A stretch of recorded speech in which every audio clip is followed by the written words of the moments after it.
ರಾಹುಲ್ ಸರಿ ಕಾಲ್ ಮಾಡಿ ಸರ್ ಬನ್ನಿ ನೀವು ಇದು ನಾವು ಇನ್ನ ನಿಮ್ಮ ಅಂಡರ್ ಆಡ್ಬೇಕು ಅಂತ ಆಸೆ ಪಡ್ತಾ ಇದೀವಿ ಅಂತಂದು ಯಾರು ಮಾಡಿರಲ್ಲ. ಅಲ್ಲೇ ತೋರ್ಸತ್ತೆ ರಾಹುಲ್ ಸರ್ ಎಷ್ಟು ಕಾಮ್ನೆಸ್ ಆಗಿದ್ದಾರೆ ಅಂಡ್ ಎಷ್ಟು ಗುಡ್ ಹ್ಯೂಮನ್ ಬೀಯಿಂಗ್ ಆಗಿದ್ದಾರೆ. ಅಂಡ್ ಬೇಸಿಕಲಿ ಒಂದ್ ಟೀಮ್ ಗೆಲ್ಬೇಕಂತಂದ್ರೆ ಕೋಚದ್ ಏನಂತಂದ್ರೆ ಎಲ್ಲಾ ಪ್ಲೇಯರ್ಸ್ ಜೊತೆ ಅವ್ರ ಒಡನಾಟ ಯಾವ ತರ ಇರುತ್ತೆ. ಸೊ ಸರ್ ಎಲ್ಲಾರ್ಗು ಈಕ್ವಲಿ ಟ್ರೀಟ್ ಮಾಡ್ತಾರೆ ಅಂಡ್ ಏನೇ ಸಿಚುವೇಶನ್ ಇದ್ರು ಲೈಕ್ ಹೋಗಿ ಅವ್ರ ಹತ್ರ ಹೋಗಿ ನೀವು ಇಲ್ಲ ಅಂತ ಹೇಳಲ್ಲ. ಕೋಪದಲ್ಲೂ ನಾನು ರಾಹುಲ್ ಸರ್ ಕೋಪ ಮಾಡ್ಕೊಂಡಿದ್ದು ರೇರ್, ನಾನು ನೋಡೇ ಇಲ್ಲ. ಸೊ ಅದೇ ನೀವು ಏನ್ ಬ್ಯಾಕ್ ಮಾಡ್ತಾರಲ್ಲ ಆ ಪ್ಲೇಯರ್ಸ್ ನ ರಬ್ ಆಫ್ ಮಾಡ್ತಾರೆ. ಸೊ ಸರೇ ನಮ್ಗೆ ಇಷ್ಟೆಲ್ಲ ಬ್ಯಾಕ್ ಮಾಡ್ತಾ ಇದಾರೆ, ನಾವ್ ಯಾಕೆ ಸರಿಗೆ ಆಡಿ ತೋರಿಸ್ಬೇಕು. ಸೊ ಆ ತರದಿಂದ ಯಾವುದೇ ಟೀಮ್ ರಾಹುಲ್ ಸರ್ ಆಯ್ತು, ಇವನ್ NCA ದಲ್ಲೂ ಆಯ್ತು, ಗ್ರೂಮ್ ಮಾಡಿರೋ ಇವಾಗ ಅಂಡರ್-19 ಇವಾಗ ರೋಹಿತ್ ಶರ್ಮಾ, ವಿರಾಟ್ ಕೊಹ್ಲಿ, ಜಡೇಜಾ ಇಲ್ಲ, ಇವಾಗ ನೆಕ್ಸ್ಟ್ ಅವ್ರ ಫ್ಯೂಚರ್ ಇವಾಗ ಶುಭನ್ ಗಿಲ್ ಬರ್ತಾ ಇದಾರೆ ಅಂಡ್ ನೀವು ಹೇಳ್ದಂಗೆ ಇಶಾನ್ ಕಿಶನ್ ಇದ್ದಾರೆ and SSV Jaiswal waiting period ಅಲ್ಲಿ ಇದ್ದಾರೆ. ಸೊ ಇದೇ ತರ ಇಂಡಿಯನ್ ಕ್ರಿಕೆಟ್ ಇನ್ನೊಂದು ನೆಕ್ಸ್ಟ್ 2-3 ಇಯರ್ಸ್ ಅಲ್ಲಿ ನೋಡಿದ್ರೆ ತುಂಬಾ ಇವಾಗ ವಿರಾಟ್ ಕೊಹ್ಲಿ ಅಥವಾ ಅವರೇ ಅಂದ್ರೆ ಅವ್ರ ತಕ್ಕಂಗೆ ಬರಲ್ಲ, ಬಟ್ ಇನ್ನೊಂದು ನಾವು 2-3 ವರ್ಷ ನಾವು ಅವ್ರನ್ನ ಗ್ರೂಮ್ ಮಾಡಿದ್ರೆ ಅಟ್ಲೀಸ್ಟ್ ಅವ್ರ ಲೆವೆಲ್ಗಾದ್ರೂ ಬರ್ತಾರೆ ಅಂತ. ಆಮೇಲೆ ಮೇನ್ಲಿ ಇವರಿಬ್ರನ್ನ ಮ್ಯಾನೇಜ್ ಮಾಡ್ತಾ ಇದ್ದೀವಿ, ಯಾರನ್ನ ಕೊಹ್ಲಿನ ಮತ್ತೆ ರೋಹಿತ್ ಶರ್ಮಾ. ಬಹುಶಃ ರಾಹುಲ್ ಅವರಂತ ಕೋಚಿಂಗ್ ಮಾತ್ರ ಸಾಧ್ಯ ಅಂತ ಕಾಣಿಸುತ್ತೆ. ಯಾಕಂದ್ರೆ ಒಬ್ರು ನೀವ್ ಹೇಳ್ದಂಗೆ ಬೆಂಕಿ ಚೆಂಡು ಎನಿ ಟೈಮ್ ಏನುಂಟು ಅಲ್ಲೇ ನೇರ ರೀತಿಯಾಗಿ, ಇನ್ನೊಬ್ರು ಅಷ್ಟೊಂದು ಕಾಮ್ನೆಸ್ ಪರ್ಸನ್. ಅವರಿಬ್ರನ್ನ ಹೊಂದಾಣಿಕೆಯಲ್ಲಿ ಕರ್ಕೊಂಡು ಹೋಗುವಂತದ್ದು ಇದೆಯಲ್ಲ, ಸೊ ಅದು ಟೀಮ್ ಬೇರೆ ರೀತಿಯಾಗಿನೂ ಕೂಡ ಸಮಸ್ಯೆ ಆಗೋ ಚಾನ್ಸಸ್ ಇರ್ತಿತ್ತು. ಗೊತ್ತಿಲ್ಲ, ಕುಂಬ್ಳೆ ಅವರಿದ್ದಂತ ಸಂದರ್ಭದಲ್ಲಿ, ಶಾಸ್ತ್ರಿ ಅವರಿದ್ದಂತ ಸಂದರ್ಭ ಬೇರೆ ಬೇರೆ ವಿಚಾರವಾಗಿನೂ ಕೂಡ ಡ್ರೆಸ್ಸಿಂಗ್ ರೂಮ್ ವಿಚಾರಗಳು ಆಗಾಗ ಪ್ರಸ್ತಾಪಕ್ಕೆ ಬರ್ತಾ ಇತ್ತು. ಬಹುಶಃ ರಾಹುಲ್ ದ್ರಾವಿಡ್ ಅವ್ರ ಕೋಚ್ ಆದ ನಂತರ ಆ ತರದ್ದು ಒಂದು ಸುದ್ದಿ ಕೂಡ ಹೊರಗೆ ಬರ್ತಾ ಇರಲಿಲ್ಲ. ಅಂದ್ರೆ ಅಷ್ಟು ಚೆನ್ನಾಗಿ ಅದನ್ನ ನಿಭಾಯಿಸ್ತಾ ಇದ್ರು. ಇನ್ಫ್ಯಾಕ್ಟ್ ಮೊನ್ನೆ ಕೂಡ ಕೊಹ್ಲಿ ಅವರು ಅಷ್ಟೊಂದು ಫೇಲ್ಯೂರ್ ಆದಂತ ಸಂದರ್ಭದಲ್ಲಿ ಇವರು ಡಗೌಟ್ ಹತ್ರ ಹೋಗಿ ಕೊಹ್ಲಿ ಅವರಿಗೆ ಒಂದು ಸಮಾಧಾನ ಮಾಡಿ ಬಂದಿದ್ದು, ಅದೆಲ್ಲವೂ ಕೂಡ ಒಬ್ಬ ಕೋಚ್ ಯಾವ ರೀತಿಯಾಗಿ ತಂಡದ ಜೊತೆಗೆ ಬೆರಿಬೇಕು ಅನ್ನುವಂಥದಕ್ಕೆ ತೋರಿಸ್ಕೊಟ್ಟಂಗಿತ್ತು. ನೋಡಿ ಅದರಿಂದಾನೇ ರಬ್ ಆಫ್ ಆಗತ್ತೆ. ಇವಾಗ ವಿರಾಟ್ ಕೊಹ್ಲಿ ಇವಾಗ ಅವ್ರಿಗೆ ಗೊತ್ತು ಅವ್ರ ರನ್ ಹೊಡೆದಿದ್ದಿಲ್ಲ ಲೀಗ್ ಫೇಸ್ ಅಲ್ಲಿ ಅಂತ. ಸೊ ಯಾವಾಗ ರನ್ ಹೊಡೆದಿಲ್ಲ ಆಸ್ ಎ ಪ್ಲೇಯರ್ ನೀವು ಡೌನ್ ಆಗಿದಾಗ ನೀವು ಅವಾಗ ಕೋಚಸ್ ಬಂದ್ಬಿಟ್ಟು ನಿಮ್ಗೆ ಪರವಾಗಿಲ್ಲ, ಓಕೆ ವಿರಾಟ್ ಕೊಹ್ಲಿ ತುಂಬಾ ಅಚೀವ್ ಮಾಡಿದ್ದಾರೆ. ಸೊ ಈ ಇದರಲ್ಲಿ ಅವ್ರಿಗೆ ಗೊತ್ತಿತ್ತು ನಾನು ಫೇಲ್ಯೂರ್ ಆಗ್ತಾ ಇದ್ದೀನಿ, ನನ್ಗೆ ಪ್ರೆಷರ್ ಅಲ್ಲಿ ಇದ್ದೀನಿ. ಸೊ ಅವಾಗ ರಾಹುಲ್ ಸರ್ ಹೋಗ್ಬಿಟ್ಟು ಅವ್ರನ್ನ ಬ್ಯಾಕ್ ಮಾಡಿದಾಗ, ರೋಹಿತ್ ಶರ್ಮಾ ಬ್ಯಾಕ್ ಮಾಡಿದಾಗ ಅವಾಗ ಅವರಿಗೆ ಇನ್ನ ಜಾಸ್ತಿ ಕಾನ್ಫಿಡೆನ್ಸ್ ಸಿಗುತ್ತೆ ನಿಮ್ಗೆ ನೆಕ್ಸ್ಟ್ ಮ್ಯಾಚ್ ಪರ್ಫಾರ್ಮೆನ್ಸ್ ಮಾಡ್ಲಿಕ್ಕೆ. ಸೊ ಅದೇ ರೀತಿ ಇವಾಗ ಫೈನಲ್ಸ್ ರೋಹಿತ್ ಶರ್ಮಾ ಹೇಳಿದ್ರು ಬೇಡ ಪರವಾಗಿಲ್ಲ ನಮ್ಗೆ ಫೈನಲ್ಸ್ ಅಲ್ಲಿ ಯಾರಿಗ್ ಗೊತ್ತು ಫೈನಲ್ಸ್ ಅಲ್ಲಿ ಇಟ್ಕೊಂಡಿರ್ತಾರೆ ಅಂತ.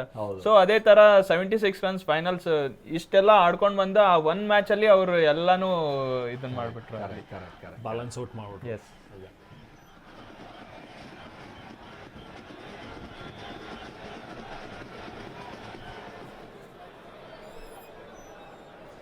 ಎಸ್ ಏರ್ಪೋರ್ಟ್ಗೆ ಬಂದಿರುವಂತಹ ಆಟಗಾರರು ಈಗ ನೋಡ್ತಾ ಇದೀವಿ. ಈಗಾಗಲೇ ಇಲ್ಲಿಂದ ಹೊರಟಿದ್ದಾರೆ. ಇನ್ಫ್ಯಾಕ್ಟ್ ನಾರಿಮನ್ ಪಾಯಿಂಟ್ಗೆ ಬಂದು ಅಲ್ಲಿಂದ ಮೆರವಣಿಗೆ ಕೂಡ ಇನ್ನೇನು ಸ್ವಲ್ಪ ಹೊತ್ತಿನಲ್ಲಿ ಸ್ಟಾರ್ಟ್ ಆಗಬೇಕು. ಇನ್ನು ಹೊರಗಡೆ ಮರೀನ್ ಡ್ರೈವ್ನ ಹತ್ರ ಜನ ಕೂಡ ಜಮಾವಣೆಗೊಂಡಿರುವಂಥದ್ದು. ಎಲ್ಲರೂ ಕಾಯ್ತಾ ಇದ್ದಾರೆ ರೋಡ್ ಶೋ ಯಾವಾಗ ಆರಂಭವಾಗುತ್ತೆ ಅನ್ನುವಂಥದ್ದು. ಜೊತೆಗೆ ಇವತ್ತು ವಾಂಖೆಡೆ ಕ್ರೀಡಾಂಗಣದಲ್ಲಿ ಇರುವಂಥ ಒಂದು ಕಾರ್ಯಕ್ರಮ, BCCI ಹಮ್ಮಿಕೊಂಡಿರುವಂಥ ಕಾರ್ಯಕ್ರಮ, 125 ಕೋಟಿ ರೂಪಾಯಿಗಳನ್ನು ಈಗಾಗಲೇ ಅನೌನ್ಸ್ ಮಾಡಿರುವಂಥ BCCI ಅದನ್ನು ಆಟಗಾರರಿಗೆ ಹಸ್ತಾಂತರ ಮಾಡುತ್ತೆ. ಅದು ಇನ್ನೇನು ಕೆಲವು ಹೊತ್ತಿನಲ್ಲಿ ಕಾರ್ಯಕ್ರಮ ಆರಂಭವಾಗುತ್ತೆ. ಸೊ ಟೀಮ್ ಇಂಡಿಯಾನ ವೆಲ್ಕಮ್ ಮಾಡ್ತಾ ಇರುವಂಥ ಭಾರತೀಯರು.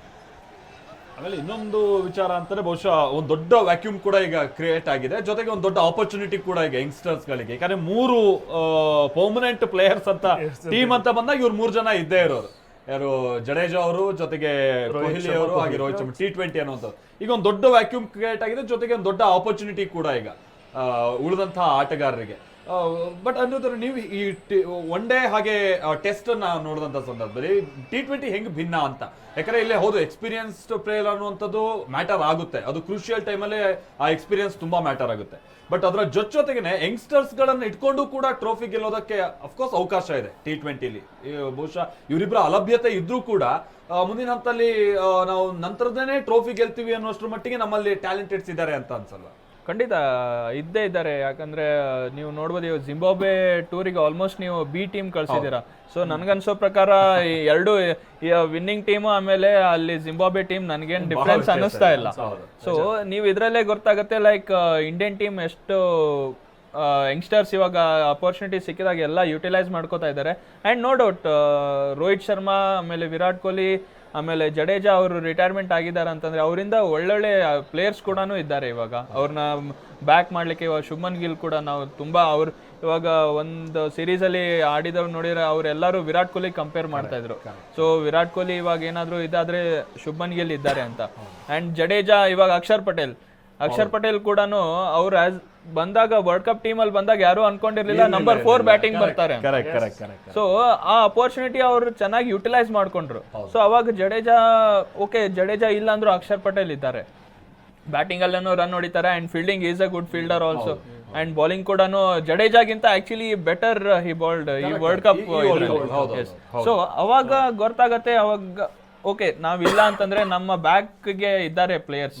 ಸೊ ಇಟ್ಸ್ ಅದು ಆಕ್ಚುಲಿ ಅವ್ರಿಗೆ ಅನಿಸ್ತು ಇಟ್ಸ್ ಅ ಗುಡ್ ಟೈಮ್ ನಾವು ರಿಟೈರ್ಮೆಂಟ್ ತಗೊಳ್ಳಿಕ್ಕೆ. ನಾವು ಯಂಗ್ಸ್ಟರ್ಸಿಗೆ ಚಾನ್ಸ್ ಅಂದ್ರೆ ಲೈಕ್ ಫ್ಯೂಚರ್ ನೋಡ್ಲೇಬೇಕಾಗತ್ತೆ ಇವಾಗ. ಸೊ ಇವಾಗ ಅದಕ್ಕೋಸ್ಕರ ಅವರು it's a right time retirement ತಗೊಂಡಿದ್ದಕ್ಕೆ. ಬಸ್ನ ದೃಶ್ಯಗಳು ಈಗ ಬಸ್ನಲ್ಲಿರುವಂತಹ ವಿರಾಟ್ ಕೊಹ್ಲಿ ಅಫ್ಕೋರ್ಸ್ ದಣಿದಿದ್ದಾರೆ. ನೀವು ಹೇಳಿದ ಹಾಗೆ 14 ಗಂಟೆ ಒಂದು ಫ್ಲೈಟ್ ತಗೊಂಡು ಬಂದಿರೋದು, ಬೆಳಿಗ್ಗಿಂದಲೂ ಕೂಡ ಬಿಡುವಿಲ್ಲದ ಕಾರ್ಯಕ್ರಮಗಳು. ಬಟ್ ಸ್ಟಿಲ್ ರಾಜೀವ್ ಶುಕ್ಲಾ ನೋಡ್ತಾ ಇದ್ವಿ, ಉಪಾಧ್ಯಕ್ಷರು, BCCIನ ಉಪಾಧ್ಯಕ್ಷರು.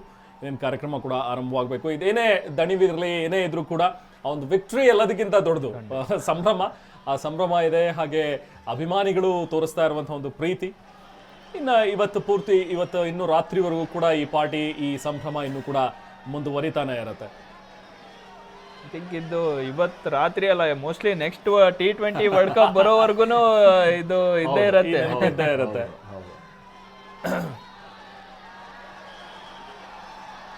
ಏರ್ಪೋರ್ಟ್ ನಿಂದ ಹೊರಟಿರುವಂತಹ ಬಸ್ ಇದು.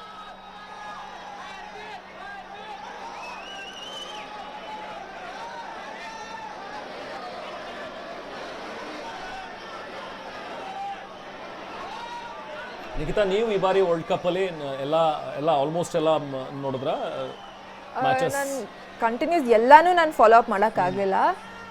ಬಟ್ ಪಾಕಿಸ್ತಾನ್ ಜೊತೆ ಇದ್ದಿದ್ ಮ್ಯಾಚು ಅದು ಅಂಡ್ ಆಸ್ಟ್ರೇಲಿಯಾ ಜೊತೆನೂ ಸ್ವಲ್ಪ ಲೈಕ್ ಅಂದ್ರೆ ಅವಾಗ ಸ್ವಲ್ಪ ವಿನ್ ಆಗ್ತಾರಾ ಇಲ್ವಾ ಅನ್ನೋ ತರನೇ ಇತ್ತು. ಬಟ್ ವಿ ವನ್, ಅದು ತುಂಬಾ ಖುಷಿ ಆಯ್ತು. ಸೊ ಇಂಡಿಯಾ ಪಾಕಿಸ್ತಾನ್ ಮತ್ತೆ ಇಂಡಿಯಾ ಆಸ್ಟ್ರೇಲಿಯಾ ಜೊತೆ ಮ್ಯಾಚ್ ಎಲ್ರಿಗೂ ಭಯ ಆಗಿತ್ತು ಏನಪ್ಪ ಆಗುತ್ತೆ ಅಂತ. But luckily we won. Almost ಎಲ್ಲ ನೋಡ್ತೀನಿ, ಬಟ್ ಕೆಲವೊಮ್ಮೆ ಮಿಸ್ ಆಗುತ್ತೆ. ನನ್ನ ಫೇವ್ರೆಟ್ ಜನರಲ್ ಆಗಿ ನನಗೆ ಧೋನಿ ಇಷ್ಟ. ಈ ಟೀಮಲ್ಲಿ ಈ ಟೀಮಲ್ಲಿ ಅಂತ ಹೇಳಿದ್ರೆ ನಂಗೆ ಕೊಹ್ಲಿ ಇಷ್ಟ ಆಗ್ತಾರೆ. ಯಾಕೆ ಪರ್ಫಾರ್ಮೆನ್ಸ್ ಇಂದನಾ ಅಥವಾ looks also matters? Both. Okay yeah, ಅಂದ್ರೆ ಐ ಥಿಂಕ್ ನಾನು ಇವರಿಗೆ ಕಿರ್ಮಾನಿ ಸರಿಗೆ ಅದು ಕೇಳಬೇಕು ಅನ್ಕೊಂಡ್ವಿ. ಈಗ ನಮ್ಮ ಜನರೇಷನ್ ಅಲ್ಲಿ ಎಲ್ಲವೂ ಕೂಡ ನೋಡ್ತಾರೆ T20 ಹೆಚ್ಚು ನಾವು ಉತ್ತೇಜನ ಕೊಡ್ತಾ ಇರೋದು, IPL ಆಗಲಿ ಅಥವಾ T20 ವರ್ಲ್ಡ್ ಕಪ್.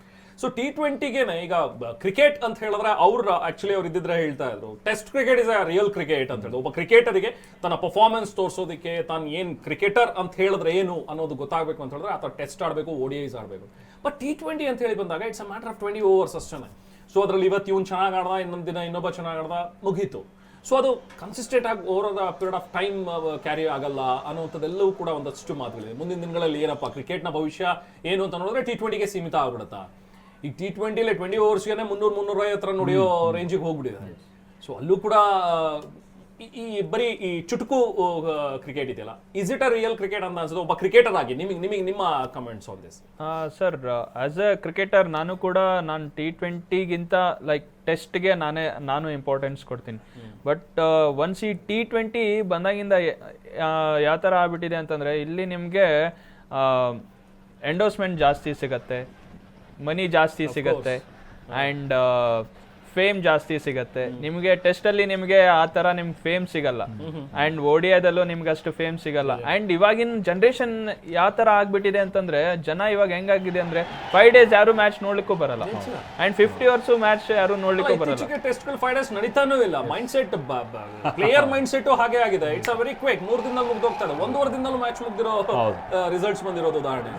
ಸೊ ಏನಂದ್ರೆ ಜನ ಇವಾಗ ನೀವು ಹೇಳ್ದಂಗೆ 20 overs ನೀವು IPL ನೋಡಿದಂಗೆ 230, 260 ಹೊಡಿತಾ ಇದ್ರು. ಆಲ್ಮೋಸ್ಟ್ 50 overs ಸ್ಕೋರ್ ಹೊಡಿತಾ ಇದ್ರು. ಸೊ ಜನಕ್ಕೆ ಆ ಖುಷಿ ಬೇಕು. ಸೊ ಹೌದಪ್ಪ T20 ಹೊಡಿತಾ ಇದ್ದಾರೆ. ಒಂದ್ ಸಿನಿಮಾ ನೋಡಿದಾಗ 3-3.5 ಗಂಟೆ ಆ ರೀತಿಯಾಗಿ. ಸೊ ಹಿಂಗಾಗಿ ಆಸ್ ಎ ಕ್ರಿಕೆಟರ್ ನಾನು ಕೂಡ ಟೆಸ್ಟ್ ಕ್ರಿಕೆಟಿಗೆ ನಾನು ಫಸ್ಟ್ ಪ್ರಿಫರೆನ್ಸ್ ಕೊಡ್ತೀನಿ. ಬಿಕಾಸ್ ಏನಂತಂದ್ರೆ ಟೆಸ್ಟ್ ಕ್ರಿಕೆಟಲ್ಲಿ ನಿಮಗೆ ಕಮ್ಬ್ಯಾಕ್ ಮಾಡುವಂಥ ಚಾನ್ಸಸ್ ಜಾಸ್ತಿ ಇರುತ್ತೆ. ಆ್ಯಂಡ್ ಒಡಿಯಾದಲ್ಲೂ ಕೂಡ ನಿಮ್ಗೆ ಜಾಸ್ತಿ ಚಾನ್ಸಸ್ ಇರುತ್ತೆ. ನೀವು ಹೇಳ್ದಂಗೆ ಇವತ್ತು ಒಬ್ಬ ಹೀರೋ ಆದ T20ಯಲ್ಲಿ, ನಾಳೆ ಅವನು ಹೊಡಿಲಿಲ್ಲ. ಸೊ ಅವ್ನಿಗೆ ಅವಾಗ ಟೈಮೇ ಸಿಗಲ್ಲ ನಿಮ್ಗೆ within short of a time. ಇವಾಗ ನೀವು ಹೇಳ್ದಂಗೆ 3 ಅವರ್ಸಲ್ಲಿ ನಿಮ್ಗೆ ಒಂದು ಮ್ಯಾಚ್ ಮುಗಿದ್ಬಿಡುತ್ತೆ. ನಿಮಗೆ ಸಡನ್ಲಿ ನಾವು ಏನು ಮಾಡ್ತಾ ಇದ್ದೀವಿ ಏನು ಅಂತ ಟೈಮು ಇರಲ್ಲ ನಿಮಗೆ. ಸೊ ಹೀಗಾಗಿ ರಿಪ್ಲೇಸ್ಮೆಂಟ್ ಕಾಯ್ತಾ ಇರ್ತಾರೆ ಬೆಂಚಲ್ಲಿ. ಹಿಂದೆ ಟ್ಯಾಲೆಂಟ್ ಎಷ್ಟು ಆಗ್ಬಿಡಿದೆ ಅಂತ ಹೇಳಿದ್ರೆ ಇಂಡಿಯಾದಲ್ಲಿ, ಒಬ್ಬ 2 ಮ್ಯಾಚ್ ಫೇಲ್ಯೂರ್ ಆದ ತಕ್ಷಣ 3ನೇ ಮ್ಯಾಚ್ಗೆ ಅವಶ್ಯಕತೆನೇ ಇಲ್ಲ, ಆಲ್ರೆಡಿ ನಾವು ರಿಪ್ಲೇಸ್ ಮಾಡ್ಬೋದು. ಯಾಕಂದ್ರೆ ನಮ್ಮ ಹತ್ರ ಪ್ಲೇಯರ್ಸ್ ಪೂಲ್ ಅಲ್ಲಿ ಇದ್ದಾರೆ ಅಷ್ಟು ಜನ. ಖಂಡಿತ ಅದೇ ಇವಾಗ IPL ಬಂದಾದ್ಮೇಲೆ ನೋಡಿ, ಇವಾಗ ಆಲ್ಮೋಸ್ಟ್ ನೀವು ಜಿಂಬಾಬ್ವೆ ಟೂರಲ್ಲಿ IPL ಅಲ್ಲಿ ಯಾರು ಚೆನ್ನಾಗಿ ಮಾಡಿದ್ದಾರೆ ಅವ್ರಿಗೆಲ್ಲ ಇವಾಗ ಚಾನ್ಸ್ ಸಿಗ್ತಾ ಇದೆ. ಸೊ ಇದರಿಂದ ಗೊತ್ತಾಗುತ್ತೆ ನಮ್ಮ ಇಂಡಿಯನ್ ಬೆಂಚ್ ಸ್ಟ್ರೆಂತ್ ಯಾವ ತರ ಇದೆ ಅಂತ. ಇವಾಗ ಮೇನ್ ಟೀಮ್ ಇವಾಗ ಬೇರೆ ಟೀಮ್ ಎಲ್ಲಾದ್ರೂ ಹೋದ್ರೆ ಇಂಜುರಿ ಆದ್ರೂ ಕೂಡ ರಿಪ್ಲೇಸ್ಮೆಂಟಿಗೆ ಕಾಯ್ತಾ ಇರ್ತಾರೆ.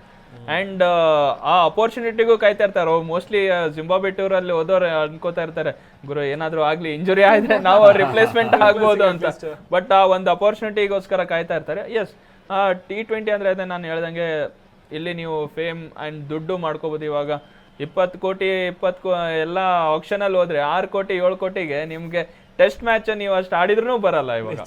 ಸೊ ನಿಮ್ಗೆ 6 ಕೋಟಿ 7 ಕೋಟಿ ಬಂತಂದ್ರೆ ನೀವು ನಾನು ಹೌದು ಇಲ್ಲಿ ದುಡ್ಡು ಬರ್ತಾ ಇದೆ, ನಾನು T20ನೇ ಆಡೋದು ಬೆಸ್ಟ್ ಅಂತ ಎಲ್ಲ ಪ್ಲೇಯರ್ಸ್ ಆಲ್ಮೋಸ್ಟ್ ಆ ಮೈಂಡ್ ಸೆಟ್ ಅಲ್ಲಿ ಇರ್ತಾರೆ ಇವಾಗ. ಸೊ ಹೀಗಾಗಿ ಏನಾಗ್ಬಿಟ್ಟಿದೆ, ಟೆಸ್ಟ್ ಆಮೇಲೆ ODIಗೆ ಯಾರು ಜಾಸ್ತಿ ಪ್ರಿಫರೆನ್ಸ್ ಕೊಡ್ತಾನೆ ಇಲ್ಲ ಇವಾಗ.